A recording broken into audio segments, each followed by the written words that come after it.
கிறிஸ்துவுக்குள் அன்பானவர்களே, இந்த காலை வேளையிலும் கூட கிறிஸ்து இயேசுவின் நாமத்தினாலே உங்களை வாழ்த்தி நான் வரவேற்கிறேன். நாம் இன்றைக்கு யோவான் 21ஆம் அதிகாரம் வசனங்கள் 5 தொடங்கி 10 முடிய நாம் பார்க்க போகிறோம். யோவான் 21ஆம் அதிகாரம் வசனங்கள் 5 முதல் 10 வசனங்கள் வரை. John chapter 21 verses 5 through 10.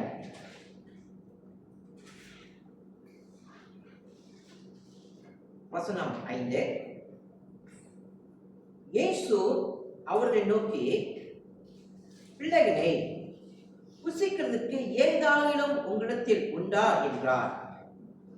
அதற்கு அவர்கள், ஒன்றுமில்லை என்றார்கள். அப்பொழுது அவர், நீங்கள் படவுக்கு வலதுபுறமாக வளைய போடுங்கள், அப்பொழுது உங்களுக்கு அகப்படும் என்றார். அப்படியே அவர்கள் போட்டு திரளான மீன்கள் அகப்பட்டதினால் அதை இழுக்க மாட்டாதிருந்தார்கள். ஆதலால் இயேசுவுக்கு அன்பாயிருந்த சீஷன் பேதுருவை பார்த்து, அவர் கர்த்தர் என்றான்.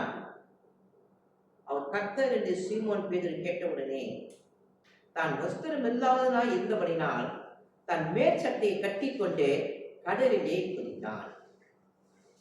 மற்ற சீஷர்கள் கரைக்கு ஏறக்குறைய 200 முழ தூரத்தில் இருந்தபடினால் படவிலிருந்து கொண்ட மீன்கள் உள்ள வலையை இழுத்துக் கொண்டு வந்தார்கள். அவர்கள் கரையிலே வந்து இறங்கின போது கரி நெருப்பு போட்டிருக்கிறதையும் அதன் மேல் மீன் வைத்திருக்கிறதையும் அப்பத்தையும் கண்டார்கள். வசனம் 10. இயேசு அவர்களை நோக்கி, நீங்கள் இப்பொழுது பிடித்த மீன்களில் சிலவற்றை கொண்டு வாருங்கள் என்றார். நாம் கடந்த சில வாரங்களாக இந்த 20ஆம் அதிகாரமும் 21ஆம் அதிகாரமும் இயேசுவின் உயிர்த்தெழுதலின் அடிப்படையிலே சிந்தித்துக் கொண்டே வருகிறோம். இன்றைக்கும் இந்த அடிப்படையிலே நாம் சிந்திக்க போகிறோம். இந்த செய்தியினுடைய தலைப்பு, 2 வித வழிகள் உண்டு, ஒரு வழி நடத்துதலை தெரிந்து கொள்ளுங்கள். 2 வித வழி நடத்துதல் உண்டு, ஒரு வழி நடத்துதலை தெரிந்து கொள்ளுங்கள். இன்று பேதுரு நம்முடைய சபைக்கு வந்திருந்தால் பேதுருவை பார்த்து 3 கேள்விகளை நாம் கேட்கலாம். முதல் கேள்வி, பேதுருவே, இரவு முழுவதும் மீன் பிடித்தாய், ஏன் ஒன்றும் அகப்படவில்லை? பேதுருவின் பதில், என் சொந்த முயற்சியினால் போனேன். இரண்டாவது கேள்வி, இயேசு வலதுபுறமாக வளைய போடுங்கள் என்றார். பேதுருவே, நீதான் இரவு முழுவதும் வலதுபுறமும் இடதுபுறமும் வளைய போட்டாயே? பேதுருவின் பதில், இயேசு சொன்ன உடனே அப்படியே கீழ்ப்படிந்தேன்.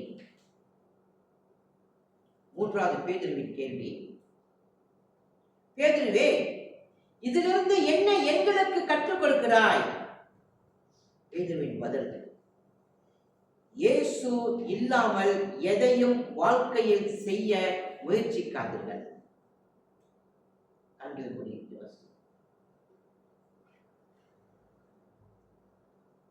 கர்த்தாவே, இந்த காலை வேளையிலும் கூட உம்முடைய பிரசன்னமும் உம்முடைய மகிமையும் இஸ்ரவேல் மக்கள் மத்தியிலே இருந்து அந்த மகிமையோடு கூட இஸ்ரவேல் மக்கள் போகாமல் இருந்தால் மோசே சொன்ன வார்த்தை, எங்களுக்கு அந்த கானான் தேசமே வேண்டாம் என்று. ஆண்டவரே, அதே போலத்தான் ஆண்டவரே, உம்முடைய பிரசன்னமும் மகிமையும் இங்கு இல்லை என்றால் எங்களுடைய பிரசங்கமும் எங்களுடைய ஆராதனையும் நாங்கள் கேட்கக்கூடிய வேத வார்த்தையும் ஒரு கதையாகவும் கற்பனையாகவும் தான் இருக்கும் ஆண்டவரே. ஆனால் உடைய மகிமையும் வல்லமையும் இந்த இடத்திலே காணப்படக்கூடுமானால் பிரசங்கத்தின் வல்லமையை நாங்கள் உணர முடியும். உம்முடைய மகிமையை உணர முடியும். எங்கள் இருதயத்தை நாங்கள் ஆராய்ந்து பார்க்க முடியும். ரட்சிப்பினுடைய மகிழ்ச்சியும் சந்தோஷத்தையும் அனுபவிக்க முடியும். ஐயா, ரட்சிப்பினுடைய சத்தியம் என்பது இந்த பூமிக்குரியது அல்ல ஆண்டவரே, அது பரலோகத்திலிருந்து பூமிக்கு வந்தது ஆண்டவரே. அந்த மகிமையான சத்தியத்தை நாங்கள் இன்றைக்கு அறிந்து எங்கள் உள்ளத்தில் ஆண்டவரே ஒரு எழுப்புதலை உருவாக்கும்படியாக ஜெபிக்கிறோம். இந்த சத்தியம் ஆண்டவரே நீர் செய்ய முடியும் ஐயா. நாங்கள் சாதாரண மண் ஆண்டவரே, ஆசீர்வதியம் இந்த பிரசங்கத்தை எங்களோடு கூட ஒவ்வொரு காதுகளையும் திறந்தள்ளும் ஆண்டவரே. இயேசுவின் மூலம் ஜெபிக்கிறேன் ஜீவனுள்ள நல்ல பிதாவே, ஆமென். இந்த செய்தியினுடைய முதல் குறிப்பு, இயேசு ஒன்றுமே இல்லாதவர்களை அழைத்தான். இயேசு ஒன்றுமே இல்லாதவர்களை அழைத்தான்.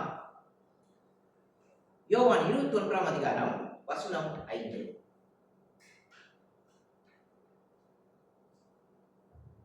இயேசு அவர்களை நோக்கி, பிள்ளைகளே, புசிக்கிறதற்கு ஏதாயிரம் உங்களிடத்தில் உண்டா என்றார். அதற்கு அவர்கள் ஒன்றுமில்லை என்றார்கள். இயேசுவின் கேள்வி என்ன? ஏதாவது உங்களிடத்தில் புசிக்கிறதற்கு உண்டா? அவர்கள் பதில் என்ன? ஒன்றுமே இல்லை. ஒன்றுமே இல்லாத நிலை அது. இயேசுவுக்கு தெரியாதா அவர் ஒன்றுமே பிடிக்கவில்லை என்று? அவரிடத்தில் ஒன்றுமே இல்லை என்று இயேசுவுக்கு தெரியாதா? தெரியும். தெரிந்தும் ஏன் அவர் கேட்டார்? உங்களிடத்தில் ஒன்றுமே இல்லை. ஒன்றுமே இல்லாத நிலையிலிருந்து உங்களை நான் அழைக்கிறேன் என்று அவர்கள் உணர வேண்டும். அவர்கள் பெருமைப்படக்கூடாது. அவர்கள் எப்பொழுதுமே இதை சிந்திக்க வேண்டும். தேவன் என்னை அழைத்தார், ஒன்றுமே இல்லாத நிலைமையிலிருந்து என்னை அழைத்தான். எந்த விதமான பெருமையும் அவர்கள் கொள்ளக்கூடாது. ஆகவே இயேசு கேட்கிறார், ஏதாவது உங்களிடத்தில் உண்டா? பதில் ஒன்றுமே இல்லை. ஒன்றுமே இல்லாத நிலையிலிருந்து கர்த்தர் அவர்களை அழைத்தார். நம்முடைய சொந்த வாழ்க்கையை சிந்தித்து பார்ப்போம். நம்முடைய சிறப்பான வாழ்க்கை என்ன இந்த உலகத்தில்? நம்முடைய சிறப்பான குணங்கள் என்ன இந்த உலகத்தில்? நம்முடைய சிறப்பான நடத்தை, இவர் எல்லாம் குறித்து நாம் பெருமை பாராட்ட முடியும். என்னுடைய சிறப்பான வாழ்க்கையை பாருங்க, என்னுடைய திறமையான வாழ்க்கையை பாருங்க, என்னுடைய குணங்களை பாருங்க, இதை குறித்து நாம் பெருமைப்பட முடியும்.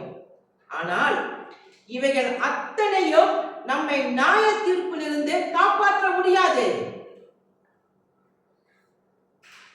இந்த அத்தனை சிறப்பான தன்மைகளும் நம்மை நரகத்திலிருந்தும் மரணத்திலிருந்தும் நம்மை காப்பாற்ற முடியாது.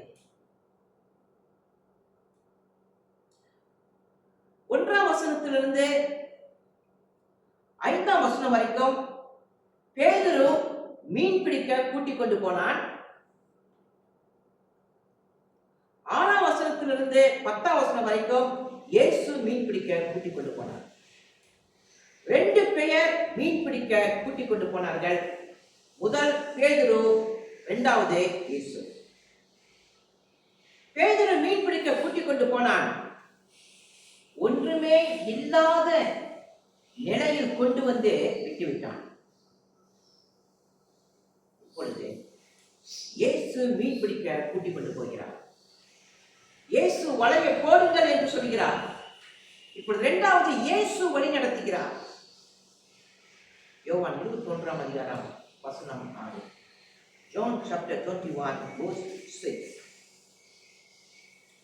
அப்பொழுது அவர், நீங்கள் படவுக்கு வலது புறமாக வலையை போடுங்கள், அப்பொழுது உங்களுக்கு அகப்படும் என்றார். அப்படியே அவர்கள் போட்டு திரளான மீன்கள் அகப்பட்டதினால் அதை இழுக்க மாட்டாதிருந்தார்கள். 2 சத்தியத்தை நாம் இந்த இடத்திலே நாம் பார்க்க போகிறோம். முதல் சத்தியம் என்ன? வலது புறமாக வலையை போடுங்கள். இது கீழ்ப்படிதலை ஆண்டவர் கற்றுக் கொடுக்கிறார். இரண்டாவது சத்தியம், உங்களுக்கு அகப்படும். இது வாக்குத்தத்தம். obedience and promise. கீழ்ப்படிதலும் வாக்குத்தத்தமும் சேர்த்தே போகும். இது ரெண்டையுமே பிரிக்க முடியாது. எந்த ஒரு விசுவாசி கீழ்ப்படிதலுடைய குணங்கள் இருக்கிறதோ அந்த கீழ்ப்படிதலுடைய குணத்தை வாக்குத்தத்தம் குணமாகவும் அது காணப்படுகிறது. கீழ்ப்படிதல், வாக்குத்தத்தம், இது ரெண்டுமே சேர்ந்து போகக்கூடிய ஒன்று. இயேசு வலதுபுறமாக வலைய போடுங்கள், அவரை பார்த்து சொன்னார், நீங்கள் கீழ்ப்படியுங்கள். முடியாததை சொன்னாரா, முடிகிறதை சொன்னாரா? முடியாததை சொன்ன, முடிகிறதை சொன்னார். கீழ்ப்படியுங்கள், முடிகிறதை சொல்லுகிறார், முடியாததை சொல்லவில்லை. அந்த கீழ்ப்படிதலுக்குள்ளே அநேக ஆசீர்வாதங்கள் தங்கி இருக்கிறது. ஆனால் இன்றைக்கு நவீனமான உலகத்திலே கீழ்ப்படிதலுக்குரிய பெருமையும், கீழ்ப்படிதலுக்குரிய மகிமையும், கீழ்ப்படிதலுக்குரிய சத்தியமும் அநேகருக்கு விளங்காமலே போகிறது. அந்த கீழ்ப்படிதலுக்குரிய குணங்கள் என்ன, அந்த கீழ்ப்படிதல் என்ன என்று தெரியாமலே இருக்கிறார்கள் அநேகர். ஆனால் அந்த கீழ்ப்படிதலுக்குரிய ஆசீர்வாதம் என்ன? இதோ 6ஆம் வசனத்தில் பாருங்கள், கீழ்ப்படிதலுக்குரிய ஆசீர்வாதத்தை. நீங்கள் படவுக்கு வலது புறமாக வலைய போடுங்கள், அப்பொழுது உங்களுக்கு அகப்படும் என்றார். அப்படியே அவர்கள் போட்டு திரளான மீன்கள் அகப்பட்டதினால் அதை இழுக்க மாட்டாதிருந்தார்கள். கீழ்ப்படிதலுக்குரிய ஆசீர்வாதத்தை பாருங்கள். வலை நிறைய மீன் கிடைத்தது, அதை இழுக்க முடியாமல் இருந்தது.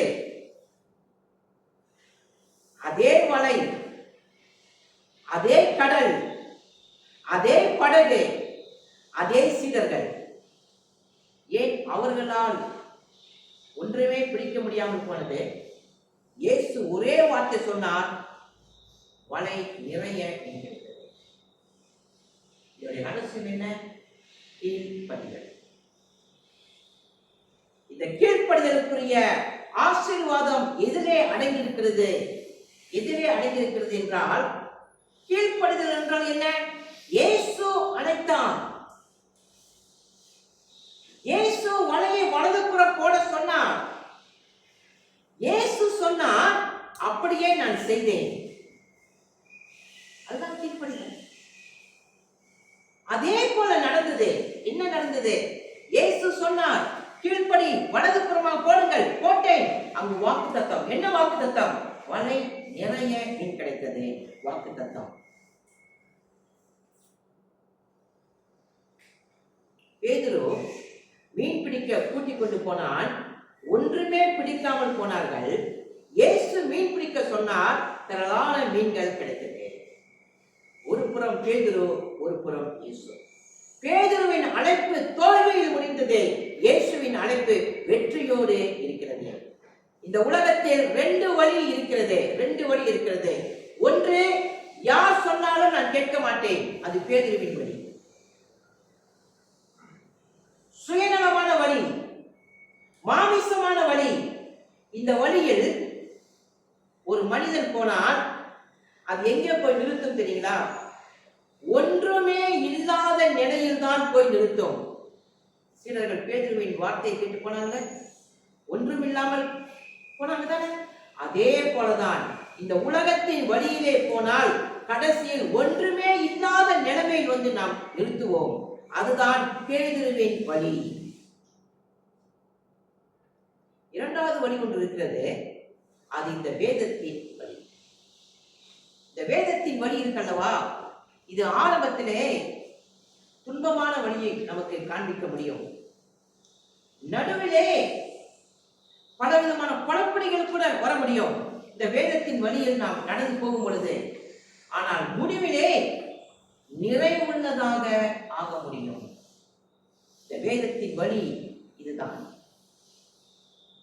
இயேசு கிறிஸ்து இந்த நிறைவான வழி எப்படி அடைய முடியும் என்றால், இயேசு அந்த வழியில் வாக்குத்தத்தம் கொடுத்திருக்கிறார்.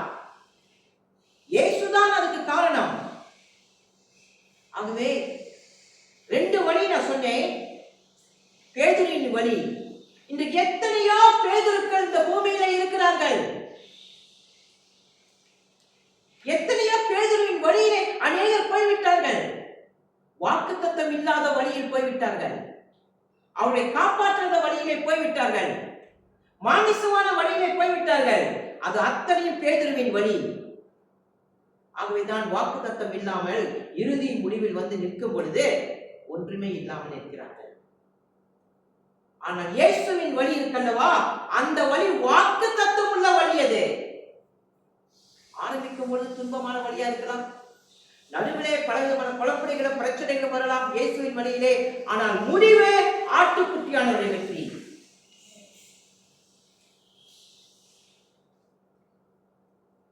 ஏழாம் வசனத்திலே 2 சத்தியம் இருக்கிறது. யோவான் 21 அதிகாரம் வசனம் 7. ஆதலால் இயேசுவுக்கு அன்பாயிருந்த சீஷன் பேதுருவை பார்த்து அவர் கர்த்தர் என்றான். அவர் கர்த்தர் என்று சீமோன் பேதுரு கேட்டவுடனே தான் வஸ்திரம் இல்லாதவனாய் இருந்தபடினால் தன் மேற்சட்டை கட்டிக்கொண்டு கடலிலே குதித்தான்.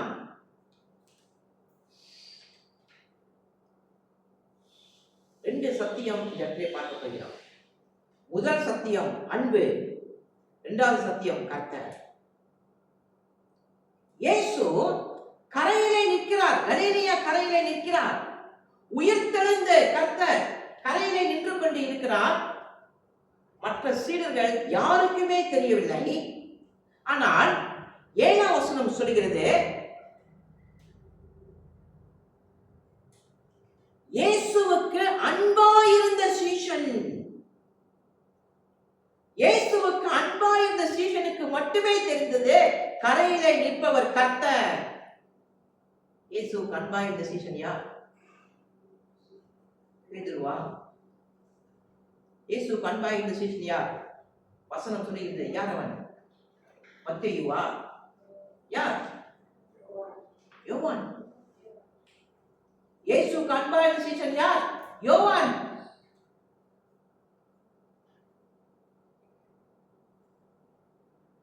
அந்த அன்பா இருந்த சீஷனுக்கு மட்டுமே தெரிந்தது கலிலேயா கரையில் நிற்பவர் இயேசு, அவர் கர்த்தர்.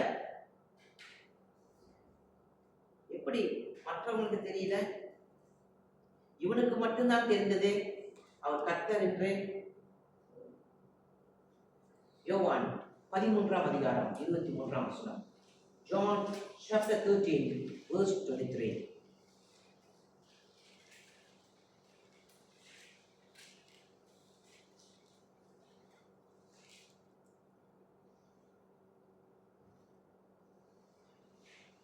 அந்த சமயத்திலே அவருடைய சீஷரில் இயேசுவுக்கு அன்பாயிருந்தவனாயிருந்த ஒருவன் இயேசுவின் மார்பிலே சாய்ந்து கொண்டிருந்தான்.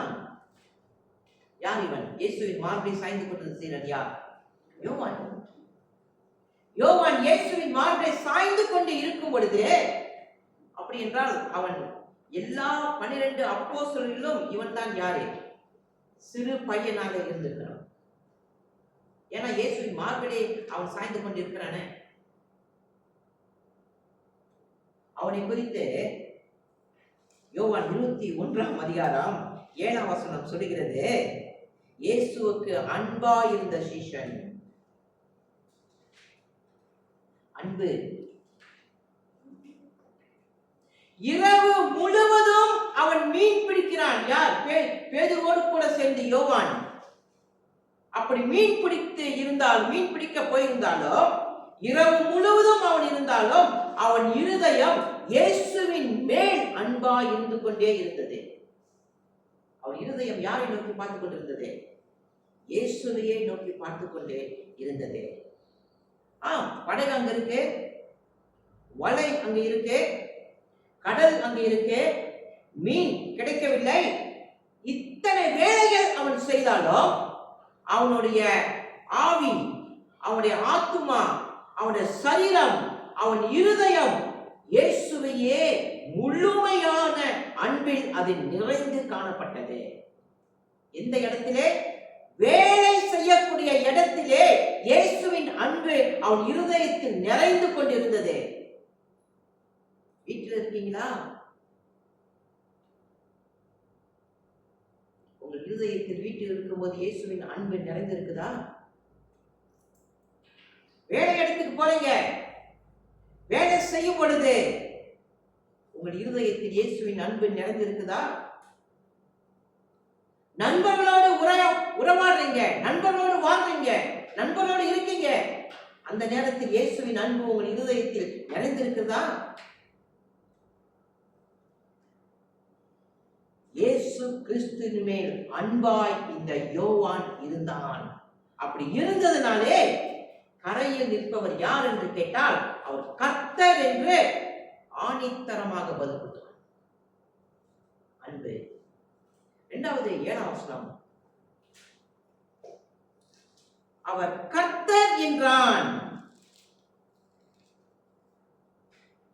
இயேசு உயிரோடு இருக்கும் பொழுது யோவான் அவர் மார்பிலை சாய்ந்து கொண்டிருந்தான் அல்லவா? அப்பொழுது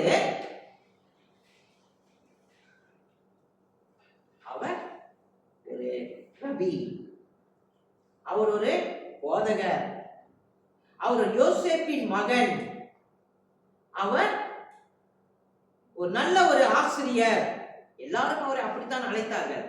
அப்ப இவனும் அந்த நேரத்திலே ஒரு நல்ல ஒரு ஆசிரியராக இவர் இருக்கிறாரு. இவர் மார்பிலே நாம் சாய்ந்து கொண்டு இருக்கலாம். சில பேர் எலியா சொன்னாங்க, சில பேர் யோவான் சொன்னாங்க, யோவான் ஸ்நானகன் என்று சொன்னாங்க, சில பேர் அவர் ஒரு தீர்க்கதரிசி என்று சொன்னார்கள். யோவானும் அந்த நேரத்திலே இயேசுவை யார் என்று அவன் சொல்லியிருக்கலாம், ரபி என்று சொல்லியிருக்கலாம், இயேசுவை பார்த்து அவன் போதகர் என்று சொல்லியிருக்கலாம்.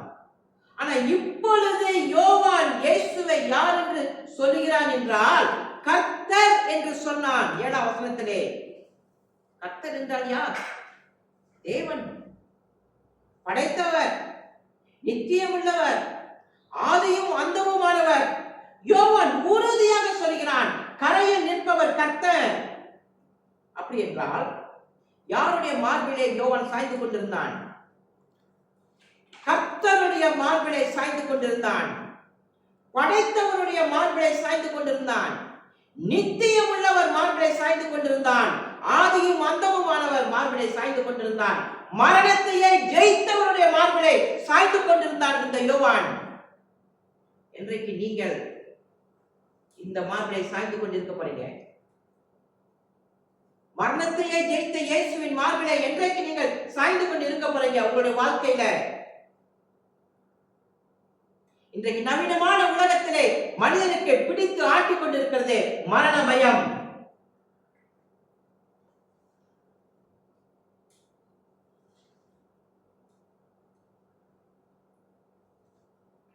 வெள்ளிக்கிழமை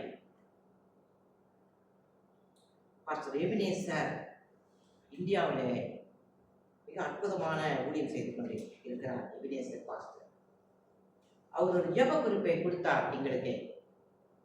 அந்த ஜெப குறிப்பு சந்தோஷமான ஜெப குறிப்பு அல்ல, இருதயமே உடைந்து போன ஜெப குறிப்பு. அது அவர் கொடுத்தது. அவருடைய வட்டாரத்திலே ஒரு போதகர் ஊழியம் செய்கிறாராம். பல வருஷங்கள் ஊழியம் செய்து வந்திருக்கிறார். அது மட்டுமல்ல, சபையில ஞானஸ்தானம் கொடுத்திருக்கிறார். ஞாயிற்றுக்கிழமை சபையில இருந்து பிரசங்கித்திருக்கிறார், ஆராதனை நடத்தியிருக்கிறார், திருவிருந்து நடத்தியிருக்கிறார், கர்த்தரை துதித்திருக்கிறார், ஆராதனை. இவ்வளவும் செய்த போதகர், அந்த போதகரும் சபை விசுவாசிகள் எத்தனை பேரும் தெரியல, அத்தனை பேரும் பழைய சமயத்துக்கே திரும்பி போய்விட்டார்களாம்.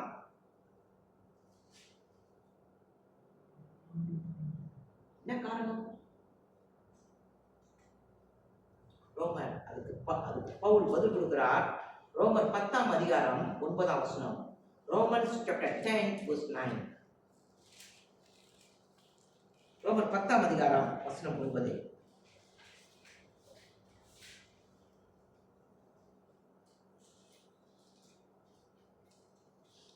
என்னவென்றால், கர்த்தராகிய இயேசுவை நீ உன் வாயினாலே அறிக்கையிட்டு தேவன் அவரை மரித்தோரிலிருந்து எழுப்பினார் என்று உன் இருதயத்திலே விசுவாசித்தால் ரட்சிக்கப்படுவாய்.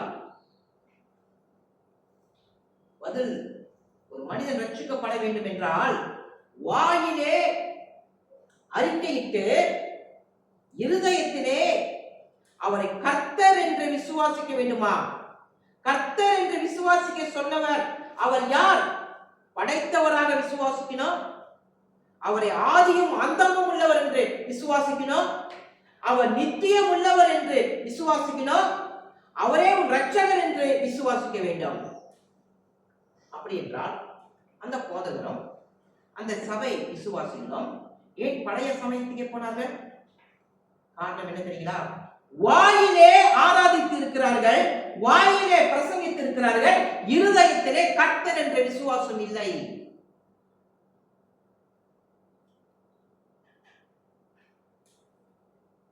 ஆகவே விசுவாசத்தில் கடைசி வரைக்கும் நிலைத்திருக்க வேண்டும் என்றால் வாயிலே அறிக்கையிடுங்கள், இருதயத்திலே அவரை கர்த்தர் என்று விசுவாசியுங்கள். பேதுரு, யோவான் சொன்னான், கரையிலே நிற்பவர் கர்த்தர். யோவானுக்கு தெரிந்தது. பேதுரு இது கேட்டவுடனே அவன் இரவு முழுவதும் அவன் ஆடை இல்லாமல் இருந்ததினாலே அவன் என்ன செய்தான்? அந்த கேட்டவுடனே அவன் மேல் சட்டையை கட்டிக்கொண்டு அவன் கடலிலே குதித்தான் என்று வசனம் சொல்கிறது. பேதுரு வழி நடத்தினான், ஒன்றுமே கிடைக்கவில்லை. இயேசு வழி நடத்தினார், நிறைவான மீன்களை பிடித்தார்கள். அப்ப இன்று எத்தனையோ பேதுருக்கள் இந்த உலகத்திலே உங்களை வழி நடத்தலாம். இந்த உலகத்தினுடைய வழி நடத்துதல் பேதுருக்கள் இருக்கிறார்கள். அவர்கள் பின்னாலே போகக்கூடுமானால் முடிவில் ஒன்றும் இல்லாமல் நிற்பீர்கள். ஆனால் இந்த வேதத்தின் வழி நடத்துதலின் அடிப்படையிலே நீங்கள் கடந்து சென்றால் போகக்கூடிய பாதை முள்ளா இருக்கலாம், போகக்கூடிய பாதை குழப்படியா இருக்கலாம், போகக்கூடிய பாதையில் பலவிதமான பிரச்சனைகள் வரலாம். ஆனால் முடிவு வாக்குத்தத்தம் வெற்றியோடு இருக்கிறது. இரண்டாவது சத்தியம், உங்களிடத்தில் இருக்கிறதிலிருந்து அழைத்தார். உங்களிடத்தில் இருக்கிறதிலிருந்து அவர் அழைக்கிறார். யோவான் 21ஆம் அதிகாரம் வசனம் 8. John chapter 21 verse 8.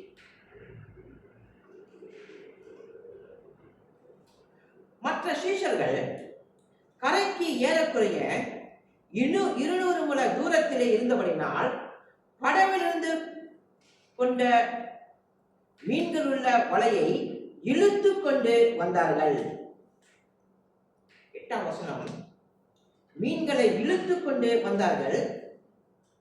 வசனம் சொல்கிறது 200 முழ தூரத்தில். அப்படி என்றால் 462 மீட்டர் துளவு. அதனுடைய துளவு 462 மீட்டர் துளவு. 5ஆம் வசனம் சொல்கிறது ஒன்றுமே அகப்படவில்லை என்று. 8ஆம் வசனம் சொல்கிறது மீன்கள் வலையில் இருந்து இழுத்து கொண்டு வந்தார்கள். ரெண்டு வித்தியாசம் பாருங்கள். ஒன்றுமே இல்லாத நிலை, ஒன்று நிறைவான நிலை. ஏன் இந்த அற்புதம் நடந்தது? 21ஆம் அதிகாரத்தில் ஏன் இந்த அற்புதம் நடந்தது? யோவான் புஸ்தகத்தில் மொத்தம் 8 அற்புதங்கள் நடந்திருக்குது. இயேசு 8 அற்புதங்கள் நடத்தினார் என்று யோவான் தன்னுடைய அதிகாரத்திலே எழுதுகிறான். 7 அற்புதங்கள் 20ஆம் அதிகாரத்தோடு முடிகிறது. ஒரே ஒரு அற்புதம், இந்த அற்புதம் மட்டும்தான் 21ஆம் அதிகாரத்திலே இருக்கிறது. சரி, 7 அற்புதம் இயேசு செய்தார் அல்லவா? ஏன் அந்த 7 அற்புதங்களும் இயேசு செய்து அந்த 20 அதிகாரத்தை யோவான் ஏன் எழுதினான்? அதுக்கு காரணங்கள் பாருங்கள். யோவான் 20ஆம் அதிகாரம் வசனங்கள் 30-31. John chapter 20 verse 30 and 31. யோவான் 20ஆம் அதிகாரம் வசனம் 30-31. இந்த புஸ்தகத்தில் எழுதியிராத வேறு அநேக அற்புதங்களும் இயேசு தமது சீஷருக்கு முன்பாக செய்தார். இயேசு தேவனுடைய குமாரனாகிய கிறிஸ்து என்று நீங்கள் விசுவாசிக்கும்படியாகவும் விசுவாசித்து அவருடைய நாமத்தினாலே நித்திய ஜீவனை அடையும்படியாகவும் இவைகள் எழுதப்பட்டு இருக்கிறது. பாருங்கள், 20ஆம் வசனமும் 30ஆம் வசனமும் 31ஆம் வசனத்தை நாம் வாசிக்கும் பொழுது அதோட 20ஆம் அதிகாரம் முடியணும், இந்த புஸ்தகம் முடியணும், யோவான் அதிகாரம். ஏனென்றால் அங்கு ஒரு முடிவை பார்க்கிறோம். என்னது? இந்த புஸ்தகத்தில் எழுதியிராத வேறு அநேக அற்புதங்கள் இயேசு சீஷருக்கு முன்பாக செய்தார். அது மட்டுமல்ல, இயேசு தேவனுடைய குமாரன் என்று விசுவாசிக்கும்படியாக விசுவாசித்து நித்திய ஜீவனை அடையும்படியாக எழுதப்பட்டது. அப்படின்னா அதோட முடியணும். ஏன்னா அது முடிவுரை. ஆனால் முடியல. யோவான் அதோடு முடிக்காம 21ஆம் அதிகாரத்தில் தொடங்குகிறார். அப்படி என்றால் ஏன் 20ஆம் அதிகாரத்திலே இயேசு கிறிஸ்து செய்த 7 அற்புதங்களும் அந்த 20ஆம் அதிகாரத்தோடு முடியுது என்று கேட்டால், இயேசு கிறிஸ்து தேவகுமாரன் என்று அவர் தன்னை வெளிப்படுத்துகிறார். அந்த அற்புதங்கள் எல்லாம், அந்த 7 அற்புதங்கள் ஏன் நடந்தது? இயேசு கிறிஸ்து தேவகுமாரன். இயேசு கிறிஸ்து தேவகுமாரனாக அவர் நீங்கள் விசுவாசித்து ரட்சிக்கப்பட்டால் நித்திய ஜீவனை அடைவீர்கள். அந்த 7 அற்புதமும் அதுக்காக நடந்தது. ஆனால் இந்த 8ஆம் அற்புதம் ஏன் நடந்தது? வலை கிழியத்தக்கதாக மீன்கள் ஏன் பிடித்தார்கள்? இயேசுவை விசுவாசிப்பதற்காக இந்த அற்புதம் நடக்கல. இந்த அற்புதம் ஏன் நடந்தது என்றால், சீடர்கள் மனம் திரும்புவதற்காகவோ, 2 சத்தியம். 1வது சீடர்கள் மனம் திரும்புவதற்காகவும், 2வது அவர்களுக்கு கொடுக்கப்பட்ட பொறுப்புகளையும் கடமைகளையும் செய்வதற்காக.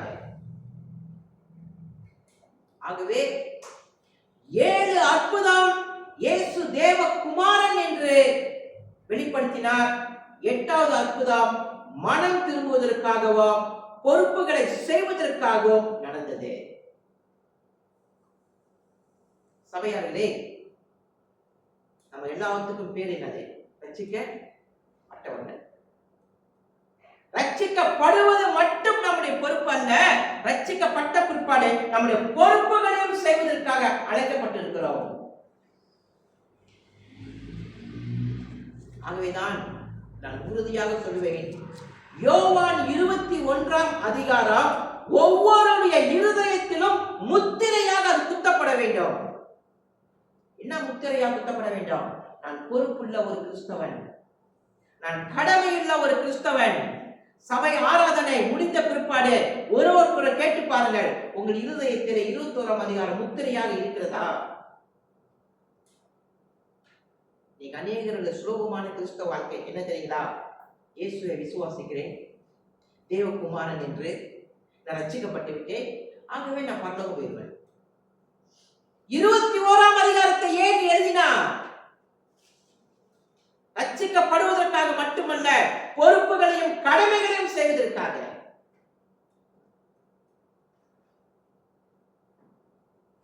சீடர்கள் வலையில் இப்பொழுது மீன்கள் இருக்கிறது.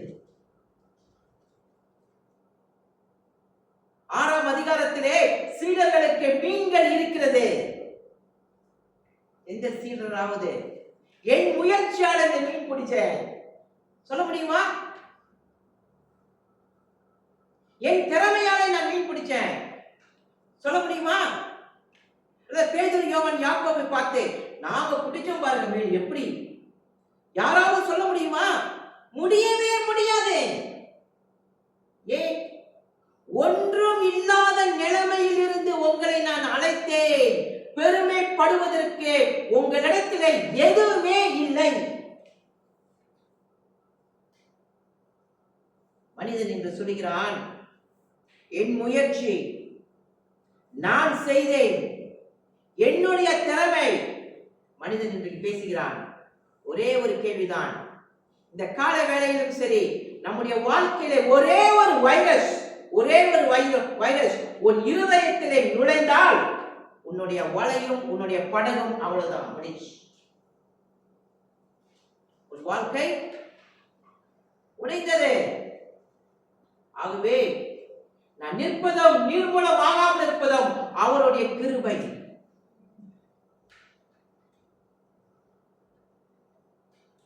ஒரே ஒரு பதில். அன்றைக்கு சீடர்கள் சொல்வார்கள், கர்த்தர் செய்தார். இதைத்தான் சொல்வார்கள், கர்த்தர் செய்தார். நான் இன்றைக்கு சுகமா இருப்பதற்கு காரணம் யார்? கர்த்தர். உங்கள் வேலை செய்வதற்கு பலத்தை கொடுத்தது, ஞானத்தை கொடுத்தது யார்? கர்த்தர். ஞானமுள்ளவர்களாக இருக்கீங்களா? அதுக்கு யார் காரணம்? கர்த்தர். திறமையுள்ளவர்களா இருக்கீங்களா? அதுக்கு யார் காரணம்? கர்த்தர். படித்தவர்களா இருக்கீங்களா? அதுக்கு காரணம் யார்? கர்த்தர். விளங்கிக் கொள்ளுங்கள். ஒரு காரியத்தை இப்பொழுது சொல்ல போகிறேன். உலகம் என்ற கடல் இயேசு கிறிஸ்து வலையை வீசினார். அந்த வலையை உலகத்திலிருந்து இழுத்தார். அந்த நன்மைகளையும் ஆசீர்வாதங்கள் தான் இன்றைக்கு நாம் அனுபவித்துக் கொண்டிருக்கிறோம். அன்றைக்கு கலிலேயா கடலிலே இயேசு வலையை வீச சொன்னார். வலதுபுறமாக சீடர்களை வீசி இழுத்தார்கள், மீன் கிடைத்தது. அதே போலதான் இந்த பாவமான உலகத்திலே நாம் எப்படி நன்மைகளை அனுபவித்துக் கொண்டிருக்கிறோம்? இந்த பாவமான உலகத்திலே எப்படி ஆசீர்வாதங்களை அனுபவித்துக் கொண்டிருக்கிறோம்? இயேசு கர்த்தர் வலையை வீசினார் நமக்காக. அவர் இழுத்தார். அந்த இழுத்த அந்த நன்மைகளையும் ஆசீர்வாதங்களையும் நம்முடைய வாழ்க்கையிலே அனுபவித்துக் கொண்டிருக்கிறோம். பெருமைப்பட முடியுமா? என் திறமை என்று சொல்ல முடியுமா? என் முயற்சி என்று சொல்ல முடியுமா? எல்லா நன்மைகளும் எல்லா ஆசீர்வாதங்களும் இன்றைக்கு நான் அனுபவிக்கிற வலையிலே அகப்பட்ட எல்லா நன்மைகளுக்கு காரணம் யார்? அந்த கர்த்தர். யோவான் 21ஆம் அதிகாரம் வசனம் 9, 10. John chapter 21 verse 9 and 10.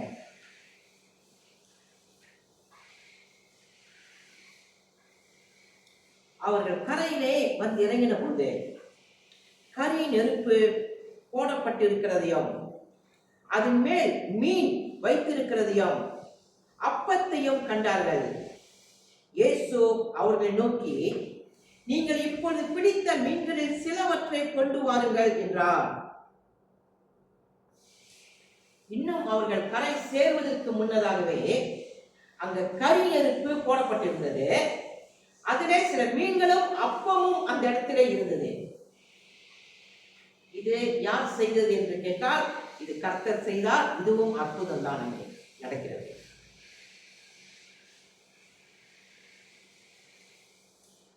புதிய ஏற்பாட்டில் 2 இடத்தில் மட்டும்தான் கரி நெருப்பு போடப்பட்டிருந்தது. 2 இடத்தில் மட்டும்தான். ஒரு இடம் யோவான் 18ஆம் அதிகாரம் வசனம் 18. 2வது கரி நெருப்பு யோவான் 21ஆம் அதிகாரம் வசனம் 9. இந்த 2 சத்தியத்தையும் நாம் பார்க்க போகிறோம். 2 சத்தியத்தையும். சரி, கரி நெருப்பு போடப்பட்டிருந்த வசனத்தை பார்ப்போம். யோவான் 18ஆம் அதிகாரம் 18ஆம் வசனம்.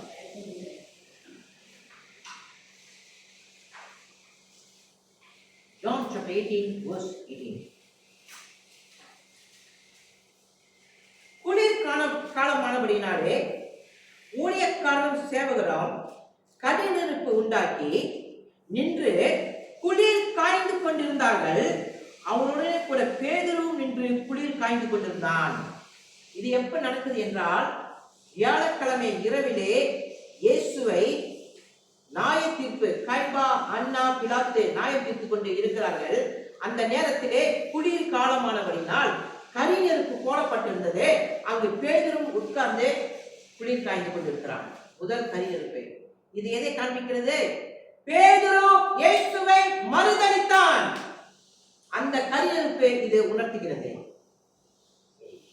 இப்ப இரண்டாவது கரி நெருப்பு போடப்பட்டிருக்கிறது. யோவான் 21ஆம் அதிகாரம் வசனம் 9.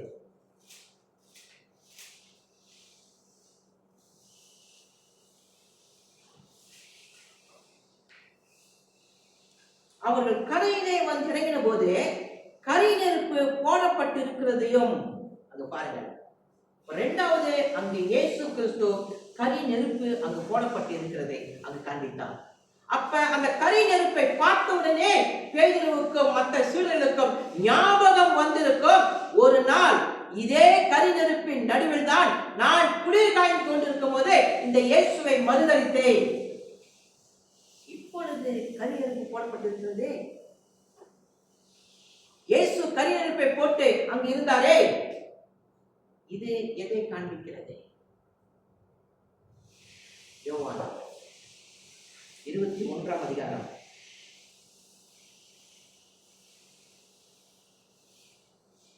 15ஆம் வசனம். யோவான் 21ஆம் அதிகாரம் வசனம் 15. John chapter 21 verse 15. அவர்கள் போஜனம் பண்ணின பின்பு இயேசு சீமோன் பேதுருவை நோக்கி, யோனாவின் குமாரனாகிய சீமோனே, இவர்களிலும் அதிகமாய் நீ என்னிடத்தில் அன்பாய் இருக்கிறாயா என்றார்.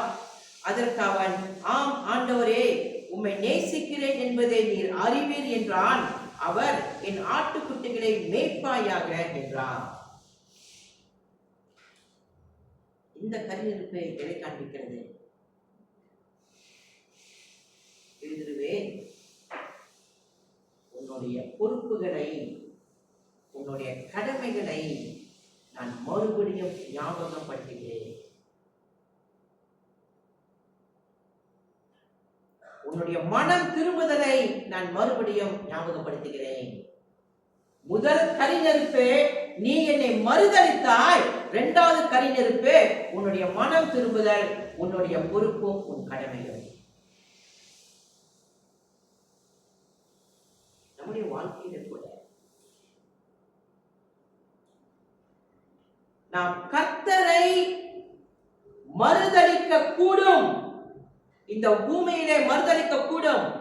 அவரை மறந்து வாழ முடியும், பின்வாங்க முடியும். காரணம் என்ன தெரியுமா? பேதுருவை போல இந்த உலகத்தை நம்பி போவது. பேதுருவை போல எத்தனையோ உலக வாழ்க்கை, உலக நண்பர்கள், உலகம் இருக்கிறது. அது காட்டுது வழி, இந்த வழியில போ, இந்த வழியில போ என்று சொல்லி. அப்ப அந்த வழியிலே ஒரு மனிதன் உலகத்தின் வழியிலே அவன் போகக்கூடுமானால் அவன் சிறிது காலம் சபை வாழ்க்கை வாழ்வாங்க, சிறிது காலம் கர்த்தரை தேவன் என்று வாயிலே அறிக்கையிடுவாங்க, சிறிது காலம் சபை வாழ்க்கையிலே காணப்படுவாங்க. ஆனா பிற்பாடு முடிவிலே ஒன்றும் இல்லாமல் போய் இருப்பார்கள். ஆனா இரண்டாவது கரியருக்கு அது பொறுப்பும் நம்முடைய மனம் திரும்புதலும் நம்முடைய கடமையும் அது சொல்கிறது. இதுதான் வாக்கு தத்தம் நமக்கு ஆண்டவர் கொடுத்திருக்கிறார். வாக்கு தத்தமான இடம் இது. என்ன சொல்றாரு தெரியுங்களா? உங்களை நான் அழைத்தேன், உங்களை ரட்சித்தேன், உங்களுக்கு பொறுப்புகளையும் கடமைகளையும் நான் கொடுக்கிறேன், இதை செய்யுங்கள். நன்றாக ஒரு வார்த்தை கேளுங்கள், கவனிங்கள் எல்லாருமே. கர்த்தர் எல்லாரையுமே முழு நேர ஊழியத்துக்கு அழைக்கவில்லை, ஆனால் எல்லாருக்குமே ஊழியத்தை கொடுத்திருக்கிறார். நான் மறுபடியும் சொல்கிறேன், கர்த்தர் எல்லாரையுமே முழு நேர ஊழியத்துக்கு அழைக்கவில்லை, ஆனால் எல்லாருக்குமே ஊழியத்தை கொடுத்திருக்கிறார். என்ன ஊழியம் அது? இப்ப எனக்கு பிரசங்கிக்கிறேன், நான் வெப்சைட் எடுக்கிறேன், நான் டீச் பண்றேன். அதே போல சந்திரனும் அவரால் முடிந்த அளவுக்கு அவர் செய்து கொண்டே இருக்கிறார். ஆனால் எல்லாருக்கும் ஊழியம் சபையில் இருக்கிறது. என்ன ஊழியம் இருக்கிறது? சில பெயர் நல்ல ப்ராஜெக்ட் வேலை நல்லபடியா நீங்க செய்ய முடியும். அதுல உங்க திறமை இருக்கும், சபையில காட்டுங்க. நல்ல ப்ராஜெக்ட் காட்டுங்க. சில பேரே நல்ல ஸ்கிரீன் நல்லா எடுத்து இந்த டிவி நல்லா பிரசங்கம் நீங்க செய்ய முடியும். நல்ல பிரசங்க குறிப்புகள் தயாரிக்க முடியும். பிரசங்கத்துக்குரிய சில படங்கள் இருக்கு, அதை ஆராதனையில போட்டு காண்பிக்க முடியும் எல்லாருக்குமே. அதை செய்ய. சில பெயர் எலக்ட்ரானிக் வேலை செய்ய முடியும், கர்த்தருக்காக பயன்படுத்துங்க. சில பெயர் லேப்டாப் சரியாக பயன்படுத்தி அதை நீங்கள் கர்த்தருக்கு என்று மையப்படுத்த முடியும். சில பெயர் ஜெபம் அற்புதமாக செய்வார்கள், ஜெப கூட்டத்தை அற்புதமாக நடத்துவார்கள். அவங்க ஜெப கூட்டத்தை நடத்தும் போதே நமக்கு தெரியும் அது மாமிசமான ஜெப கூட்டம் அல்ல, அது ஆவிக்குரிய ஜெப கூட்டம். தேவ பிரசன்னத்தோடு அந்த ஜெப கூட்டம் அவர் நடத்துகிறார் என்று. மாமிசமாக ஜெப கூட்டத்தை நடத்தாதீங்க, அது எல்லாரும் செய்யலாம். ஆயத்தத்தோடு வாருங்க. ஜெப கூட்டம் நடத்தும் போதே தெரியும் தேவ பிரசன்னத்தோடு அவங்க நடத்துறாங்க ஜெப கூட்டத்தை சொல்லிட்டு. ஆராதனை சில பேர் நடத்துவாங்க, தேவ பிரசன்னத்தோடு நடத்துவாங்க. அவன் நடத்தும் போதே தெரியும் தேவனுக்கு பயந்து நடத்துறாங்க, தேவ பிரசன்னத்தோடு நடத்துறாங்க. மாமிசமான ரீதியிலே எதையுமே செய்ய நீங்க நினைத்தால் பேதுருவை போல கடைசி தோல்வியிலே தான் போய் முடியும். எதை செய்தாலும் சரி. சில பேர் இசைக்கருவி தேவ மகிமைக்காக வாசிக்க. அப்ப ஊழியம் என்பது முழு நேர ஊழியத்துக்கு தேவன் அழைத்திருக்கிறார். ஆனா எல்லாருக்குமே ஊழியம் இருக்கிறது, எல்லாருக்குமே ஊழியம் இருக்கிறது. சபையிலே எல்லாருமே அந்த ஊழியத்தை செய்யுங்கள்.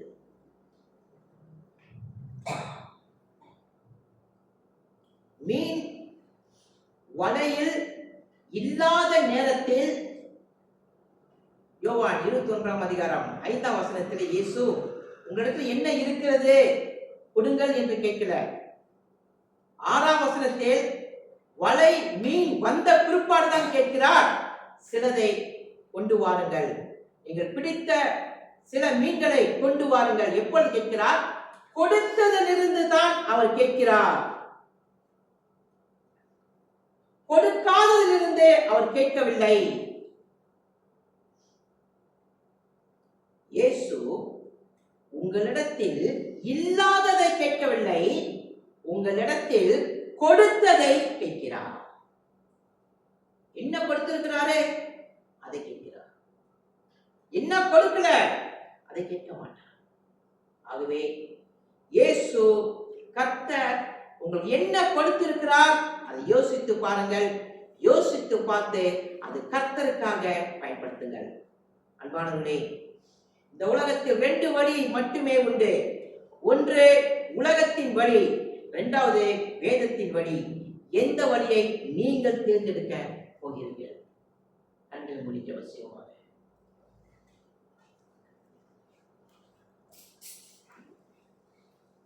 யாவரும் எழுந்து நிற்போமாக.